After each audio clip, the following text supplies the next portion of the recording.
this book it's called Alaskan Trophies Won and Lost, and it's George, it's G.O. Young, and it's back at the turn of the century.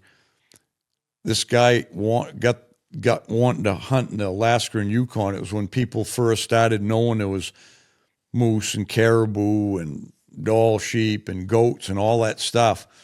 So he wrote and put a newspaper ad in the New York Times advertising to see if anybody wanted to go with him and put this trip together, because it was going to be like a 3-month trip.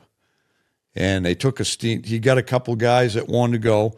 They took a steamship up to the Yukon and where the gold rush was. What's the name? Skagway? Yeah, whatever. And they went up, and he had arranged it all through. Think about it.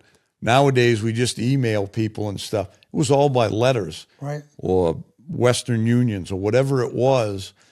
Got a hold of a guide, somehow writing. There was a guide.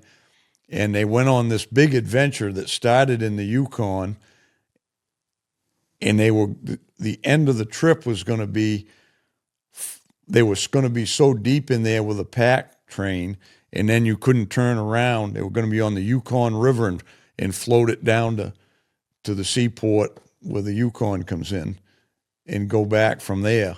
So I don't want to ruin the book, but it's quite an adventure. One of the cool things about reading it was it was crazy. Like in the Yukon, you could shoot 5 dall sheep and 3 goats and 2 moose, and all this game that 3 of them was going to shoot. And it's like you wonder, well, what are they going to do with it all? And so the guide had to figure that all in. And in that book is the list of the stuff that they had to take. There was almost like 30 pack animals, mules, and they rode horseback in there, and they salted all the hides. They had, I don't know how many guides were there, and just for them 3 guys, it was a big adventure. Yeah.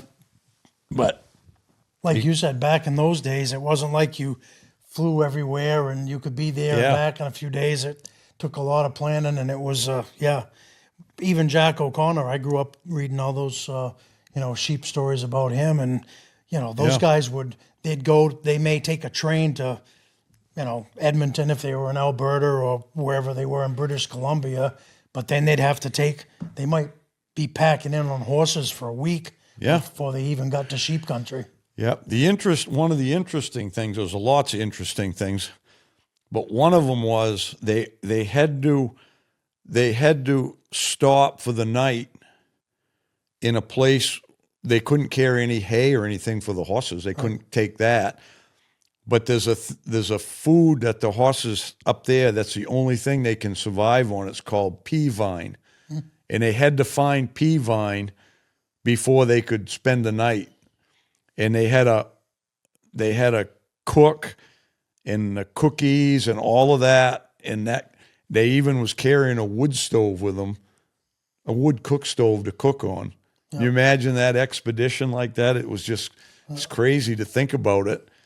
And, just a lot of the interesting things that they did. The one thing, when I started reading it in the thing, because, you're on horseback and they're always crossing rivers up in that country.